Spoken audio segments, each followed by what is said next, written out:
أملاخنا عنا عقوب حايلنيو أملاخنا عنا هيوت تسفانيو أملاخنا عنا سلام حاقسنيو أملاخنا عنا عبي برختيو أملاخنا من الله زودادرو أملاخنا من الله زمساسلو قالوا كلتن زافو سيفيو قالوا بزا معر ودرائيو قالوا كل جزي صروي قالاتيو قالوا نعنا عبي مصنانعيو أملاخنا من الله زودادرو أملاخنا من الله زمساسلو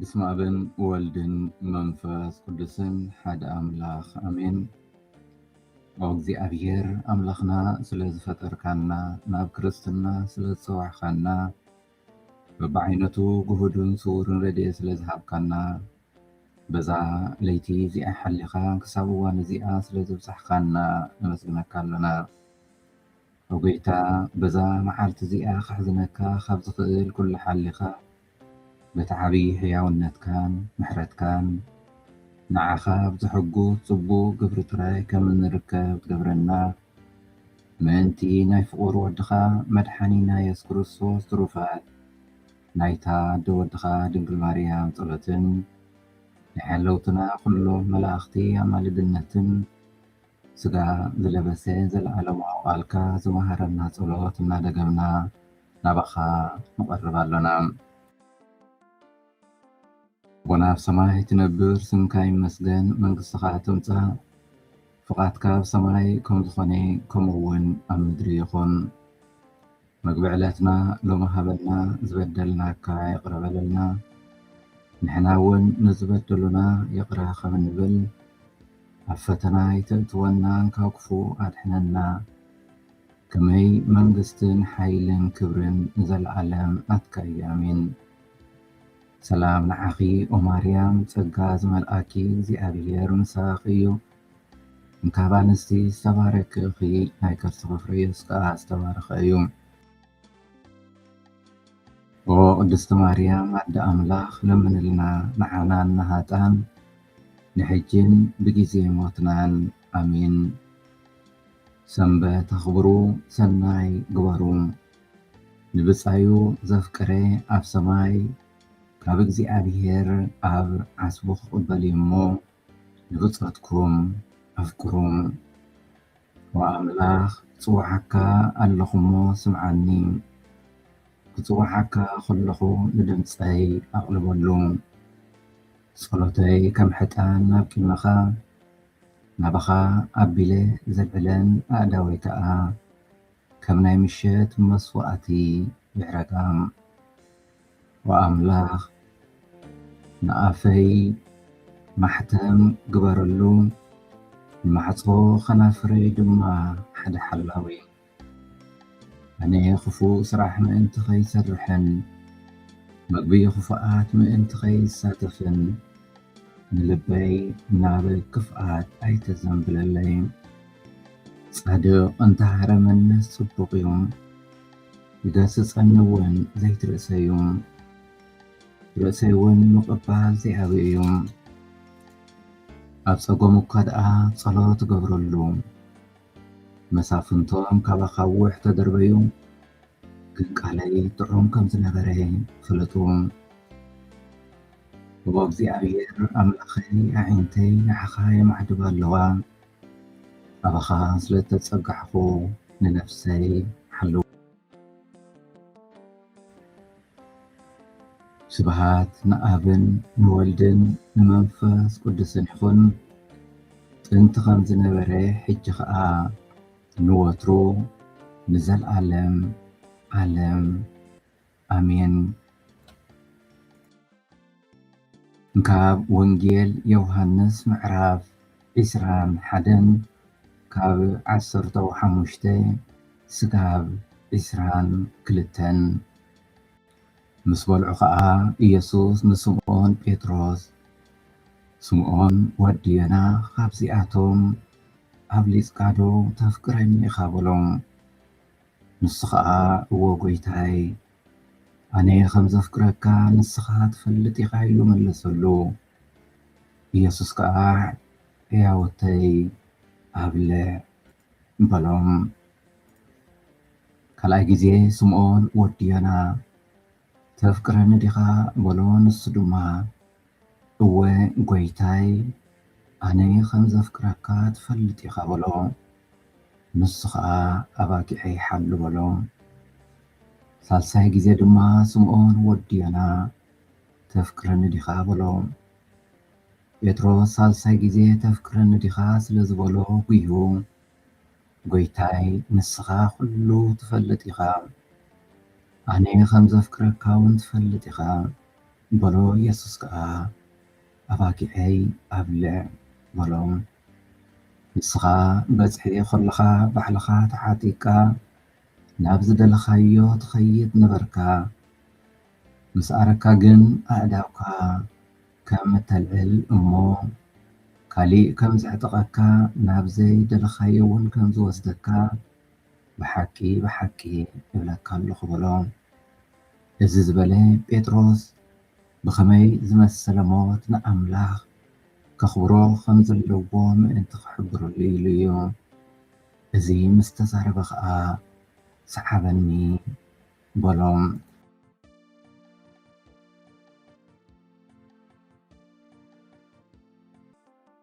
ሓምሻይ ሰንበት ናይ ትንሣኤ ተባሂላ ትጽዋዕ።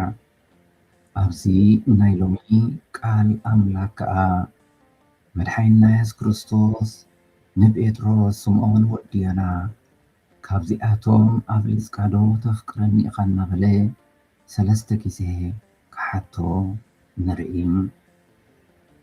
ስለዚ ኣስተንትኖ እዚ ቅድሚ ምጅማርና እምበኣር ነፍሲ ወከፍና ሎሚ ክርስቶስ በስማትና እናፀውዐ ብሓቂ ዶ ካብዚኦም ተፍቅሩኒ ኢኹም እናበለ ይሓተና ከም ዘሎ ንገዛ ርእስና ክንሓስብ በዚ መንፈስ እዚ ነዚ ቃል እዚ ክነስተንትን ንዕደም። ኣብዚ ናይ ሎሚ ቃል ወንጌል እምበኣር ከም ተቐዲምና ዝበልናዮ ናይ ጴጥሮስ መጻኢ ተልእኾ ንርኢ። ኢየሱስ ንጴጥሮስ ካብቶም ካልኦት ደቂ መዛሙርቲ ንላዕሊ የፍቅሮ እንተኾይኑ ይሓቶም። እዚ ማለት ከምኡውን ካብቲ ናይ ቀደም ህይወቱ ከም ገፋፍ ዓሳ ከምኡውን ናይ ቀደም ኣነባብርኡ ንላዕሊ የፍቅሮ እንተኾነ ሕቶ የቕርበሉ። እዚ ንሓደ ፍጹምን ነፍስኻ ምኽሓድን ምምናንን ዝሓትት ፀዋዕታ ነበረ። ጴጥሮስ ኣብ እዋን ስቃይ መድሓኒና ኢየሱስ ክርስቶስ 3 ግዜ ከም ዝኸሓዶ ንርኢ። ኣብዚ ናይ ሎሚ ቃል ኣምላክ ከዓ ክርስቶስ ጐይታና ንጴጥሮስ 3 ሰዓዕ ተፍቅረኒ ዲኻ እናበለ ይሓቶ። እቲ ጥልመት ሰሪዙ ወይ ደምሲሱ ኣብ ጐይትኡ ዘለዎ ፍቕሪ ብግልፂ ንኽረጋግፅ ዕድል ይህቦም። ቅዱስ ጴጥሮስ ኣብ ነፍሲ ወከፍ ሕቶ እወ ጐይታይ ኣነ ከም ዘፍቅረካ ንስኻ ትፈልጥ ኢኻ ኢሉ ክምልሰሉ ንርኢ። ስለዚ ከም ተቐዲምና ኣብ መእተዊ ዝበልናዮ እምበኣር ሎሚ ኣነ ንስኻትኩም እውን ምስ ኩሉ ድኻምነትና ምስ ኩሉ ውድቀትና ሓጢኣትና እዎ ጐይታይ ኣነ ከም ዘፍቅረካ ንስኻ ትፈልጥ ኢኻ ኢልና ክንምልስ ንኽእል ዶም? ኢየሱስ እምበኣር ነቲ ናይ ቅዱስ ጴጥሮስ መልሲ ሕያውተይ ኣብልዕ እናበለ ወይ ኣባጊዐይ ሓሉ ኣባጊዐይ ኣብልዕ እናበለ ክሓቶ ክምልሰሉ ንርኢ። እዚ ኣብ ቅድስቲ ቤተ ክርስቲያንና ትውፊት ንጴጥሮስ ከም ጓሳ ቀዳማይ ርእሰ ሊቃነ ጳጳሳት ገይሩ የቐምጦም። እዚ ድማ ንመላእ ቤተ ክርስቲያን ኣብ ምድሪ ክምህርን ከመሓድርን ክጓስን ዝለዓለ ስልጣን መንፈሳዊ ተልእኾ ይህልዎም። ስለዚ እዚ ኢና ሎሚ ክነስተንትን ንዕደም ዘለና። ኢየሱስ ናይ ጴጥሮስ ኩሉ ይፈልጥ ነበረ። ከምዚ ክሕዶ ድሮ ፈሊጥዎ ነይሩ። ልቢ ጴጥሮስ ኣበይ ኩነታት ዘለውን ይፈልጥ ነበረ። ጴጥሮስ ወዲ የዛና ካብዞም ኣብዚኦም ኣብሊፅካ ዶ ትፈትወኒ ኢኻ? ንሓደ ዝኽሕደካ ተመሊስካ ናይተን እትፈትወን ኣባጊዕ ጓሳ ጌርካ ምሻ መሃብ ከመይ ይመስለና? ንስኻ ጎይታይ ኩሉ ትፈልጥ ኢኻ ይብሎም። እዚ ዝርርብ እዚ ናይ ፍቕርን መደብ ታሪኽ ኣምላኽን ነበረ። ክርስቶስ ምፍቃር ማለት ብዝገበርካዮ ጉድለት ምስቁርቋር ኣይኮነን። ብፍቕሪ ንዝተዋህበካ መደብ ወይ ተልእኾ ተሓጒስካ ከም ብሓድሽ ምውፋር እዩ። እቲ ንሱ ዝህበካ ተልእኾ ናቱ ስለ ዝኾነ ከምቲ ንሱ ዝገብሮ ክትገብር ምጽዓር ወይ ኣሰሩ ምስዓብ ማለት እዩ። ፍቕሪ ኣብ ርድኢትን ምሕሳብን ዝቐውም ኣይኮነን። ኣብ ተልእኾን ኣገልግሎትን ዝርአ ጉሁድን ጽቡቕን ተግባራትን እዩ። ጴጥሮስ ከዓ ነዚ ዝተዓጥቀ ሰብ ዶ ነይሩ? በቲ ዝገበሮ ስራሕ ወይ ዝፈጸሞ ክሕደት ከም መኻኒ ምደልሄም። ግን ፍቕሪ ክርስቶስ ምሕረት ክርስቶስ ዝተረድአ ሰብ ይመስል። ንጉድልነቱ ንድሕሪት ሓዲጉ ሓደ ኢሉ ከም ዝጅምር እዎ ጎይታይ ፈትወካ ኢሉ ስርሑ ንኸይጅምር ይሕትቕ። ንብዙሓት እግዚኣብሔር ምፍቃር ኣብ ጸሎት ምግባር፣ ኣብ ቅዳሴ ምስማዕ፣ ምስጢራት ምቕባል እኹል ኮይኑ ዝስምዓና ሰባት ኣለና። ኣድላዩ እኳ ደኣ እንተኾነ ብዙሓት ክርስቲያን ኮነ መነኮሳት እቲ መደብ ሂወቶም ፀዋዕትኦም ኮይኑ ምእንቲ ድሕነት ብዙሓት ኣብ ጸሎት ዝጽመዱ ውሑዳት ኣይኮኑን።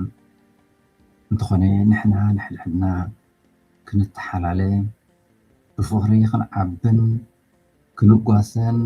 ክንጓስን ሓላፍነት ዘለና ሰባት ኢና። ነዘይ ሓላፍነት እዚ ተገጊምና ክነስተንትን ክንሕድስ ኢና ሎሚ እግዚኣብሔር ኣምላኽ ዝሓተናን ዝዕድመናን ዘሎ። ጴጥሮስ እዎ ጎይታይ ንስኻ ከም ዝፈትወካ ኩሉ ትፈልጥ ኢኻ ይብል። ንሕዋትካ ጓስዮም ሕለየሎም ኣፀናንሓዮም እናበለ ከዓ ተልእኾ ይህቦ። ሎሙን ክርስቶስ በብስምና ብምፅዋዕ ንሓና እዚ ቃል እዚ የስምሐና። ስለዚ ጎይታይ መን እዮም እዞም ኣሕዋተይ ወይ ኣነ ሓላዊ ኣሕዋተይ ድየ ክንብል ኣይንኽእልን። ምክንያቱ ኣሕዋትና መን ምዃኖም ድሮ በቲ ቅዱስ ቃሉን በቲ ቅዱስ ሂወቱን ገሊጹልና እዩ። ሎሚ ንነፍሲ ወከፍና ተፍቅርኒ ወይ ተፍቅረኒ ዲኻ እናበለ እንተዝሓተና እንታይ ኢልና መመለሽና? ነዚ ክንርዳእ እምበኣር ፍቕሪ እንታይ ማለት ምዃኑ ክንፈልጥ ይግባእ። ፍቕሪ ክተድምፃ ጥዕምቲ ኩሉ ሰብ ዝዛረበላ ዝበህጋን ክቕበላን ክህባን ኩሉ ሃረ ዝብል ቃል እያ። ምክንያቱ ሰብ ንኽፍቀርን እዩ ዝነብር ዝተፈጥረን። ምክንያቱ ኣብዚ ዓለም እዚ ህልው እንተኾነ እግዚኣብሔር ብፍቕሪ ስለ ዝፈጠሮ እዩ። ኣብ ዓለም ካብ ዘለው ፍጥረት እቲ ብፍሉይ እግዚኣብሔር ዝጠመተ ንዓኡን ኢሉ ዝፈጠሮን ንዓኡ ንእግዚኣብሔር ገዛ ርእሱ ብምሃብ ምልኣት ሂወት ዝረክብን ሰብ ጥራይ እዩ። ፍቕሪ መለኮታዊ ሓይሊ እዩ። እግዚኣብሔር ፍቕሪ እዩ። ኣብ ፍቕሪ ንዝነብር ኣብ እግዚኣብሔር ይነብር። ንእሽቶ ቆልዒ ፍቕሪ እግዚኣብሔር ትርጉም ዘለዎ ሂወት ንክንነብር ንወዲ ሰብ የኽእሎም። ኣብ ሂወት ወዲ ሰብ ቀዳማይ ቦታ ሒዛ ትርከብን ዘላን ከዓ ፍቕሪ እያ። ፍቕሪ ቅድሚ ኩሉን ኣብ ብሉይ ኪዳን ንእግዚኣብሔር ስማዕ እስራኤል ንእግዚኣብሔር ኣምላኽ ፍጹም ልብኻን ነብስኻን ብኩሉ ሓይልኻን ኣፍቅሮ እናበለ ኣብ ዘዳግም የዘንትወልና። እግዚኣብሔር ምፍቃር ማለት ከዓ ሓድነት ምስኡ ምፍጣር እዩ። ስለዚ ሎሚ ነቲ እግዚኣብሔር ኣምላኽና ሎሚ ብቃሉ ንነፍሲ ወከፍና ተፍቅሩን ዲኹም እናበለ ዝሓተና ዘሎ እግዚኣብሔር ኣምላኽ ምስኡ ሓድነት ምፍጣር ምዃኑ ተፈሊጥና ብሓቂ ዶ ሎሚ ምስ ክርስቶስ ኣምላኽና ኣብ ሓድነት መመላለስ ኣለና። ምፍቃር ማለት ትእዛዛቱ ምሕላው የስምዕ። ስለዚ ሎሚ ትእዛዛቱ ንሕሉ ዘለና እቲ ዘፍቅር ንእግዚኣብሔር ይፈልጦ እዩ። በዚ ብፍቕሪ ንዝተመርሐ ፍልጠት ከመዘራርባ ቅዱስ መጽሓፍ ዓሚቕ ዝኾነ ናይ ሂወት ሓድነት ከምቲ ኣብ ምስ ወዱ ዘለዎ ሓድነት ንኽንረክብ ንኽነብረካ ክህልወካ ዝኽእል እዩ። እተን ኣባጊዕ እቲ ጓስአን ሂወቱ ከይተረፈ ክሳብ ምሃብ ስለ ዘፍቀረን ድምፁ የለልያ ብኣው ጥራይ ይኣትዋን ይወፃን ብሰላም ከዓ ይሕርፋ። ፍቕሪ ፀጋ እዩ። ነፃ ህያብ እግዚኣብሔር እዩ። ስለዚ ፍቕሪ ብናይ ኣፍቃሪ ኩነታት ባህሪ ትውሰን። ንሕና ግን ብዛዕባ ናይ እግዚኣብሔር ኢየሱስ ስለ እንዛረብ ዘለና እቲ ንሓና ዘፍቅር ኣምላኽ ብባህሪኡ ፍቕሪ እዩ። ንሱ እንተኣፍቀረና ንሱ ባዕሉ ፍቕሪ ስለ ዝኾነ ደኣ እምበር ኣባና ዝስሕቦ ናይ ፍቕሪ ኩነት ስለ ዝረኸበ ኣይኮነን። እግዚኣብሔር ንሓጢአተኛታት ሸለል ምባል ጥራሕ ዘይኮነ የፍቅሮም እውን እዩ ንብል። ምክንያቱ ንሱ ብርእሱ ፍቕሪ ስለ ዝኾነ ፍቕሪ እግዚኣብሔር ንዝረሓቐን ዝቐረበን ንድኻን ንትሑትን በቶም ናይ ክርስቶስ መስከርቲ ወንጌል ገይራ ትበፅሖም ማለት እግዚኣብሔር ብሰብ ገይሩ ንኩሉ ፍቕሩ ክገልጽ ይደሊ። ስለዚ ሎሚ ንሕና ኢና ኣብ ክንዲ ኣምላኽ ብስም እግዚኣብሔር ክንዲ እግዚኣብሔር ኮይና ንኩሉ ክነፍቅር እንፅዋዕ ዘለና። ፍቕሪ ቀዳማይ ሓደን ትእዛዝ ጎይታና ኢየሱስ ክርስቶስ እዩ። ንምንታይ ሓድሽ ትእዛዝ ዝበሃል ሓድሽ ዝገብሮ እንታይ ኣሎ? ምክንያቱ ክርስቶስ ሓድሽ ዘመን ስለ ዝጀመረ ሓድሽ ኪዳን ብደም ክርስቶስ ስለ ዝተሰርሐን ናይ ፍቕሪ ትእዛዝ ሓድሽ ዝገብሮ ምስ ሓድሽ ኪዳን ኣብ መጨረሻ ድራር ዝተሰርዐ ዝተሓሓዝ ስለ ዝኾነ እዩ። እግዚኣብሔር እምበኣር ንሓደ ወዱ ክሳብ ምሃብ ንዓለም ኣፍቀራ እቲ ፈጣሪ ምእንቲ ፍጡር ሂወቱ ይህብ ተበግሶ ባዕሉ ይወስደላ። ፍቕሪ እግዚኣብሔር ምሕረት ዝመልአ ዝዓዩ ሓያል ርሕርሕን እዩ።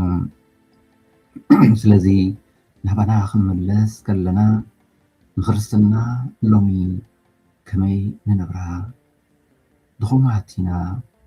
ዓቕሚ ዋላ እኳ እንተዘይብልና ብናይ እግዚኣብሔር ፀጋ ክንብርትዕ ንኽእል ኢና። ከም ሰብ ጎደለኛታት ኢና።